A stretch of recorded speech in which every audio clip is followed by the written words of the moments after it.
তোমাদেরকে বলেইছিলাম যে 2025-এ আমি অনেক রেজলিউশন নিয়েছি, যেগুলো থেকে আমি নিজেকে আরও বেটার করতে পারি, নিজের নেচারটাকে আরও ইমপ্রুভ করতে পারি। তো তার মধ্যেই এটা সেকেন্ড পার্ট। ফার্স্ট পার্টটা আমি অলরেডি শেয়ার করেছি, যারা দেখোনি দেখে নিতে পারো। এটা সেকেন্ড পার্ট হলো আমার মর্নিং হ্যাবিট। ছোটো থেকেই ঘুম থেকে উঠে পড়াশোনা বা বাড়ির যে কোনো কাজ, ঘর গোছাতে তো আমি ভীষণ ভালোবাসি, তো সেই সব কাজই আমি করতাম।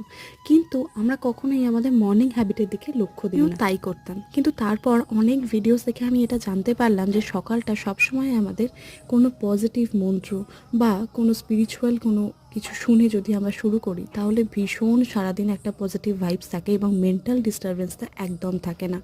আমরা যারা কাজ করি, কাজের মধ্যে নানান কারণে আমাদের মাথা গরম হয়, অনেক রকমের আমাদের সিচুয়েশান ফেস করতে হয় অফিসে, কিন্তু সকালটা যদি আমরা একটু হেলদি স্টার্ট করি, তাহলে কিন্তু সেটা থেকে তোমরা অনেকটাই রিলিফ পাবে। আমি এখন রেগুলার কৃষ্ণ ভজন শুনে দিনটা শুরু করি, আর বিশ্বাস করবে না, আমি নিজের মধ্যে একটা চেঞ্জ এখন থেকেই দেখতে পাচ্ছি।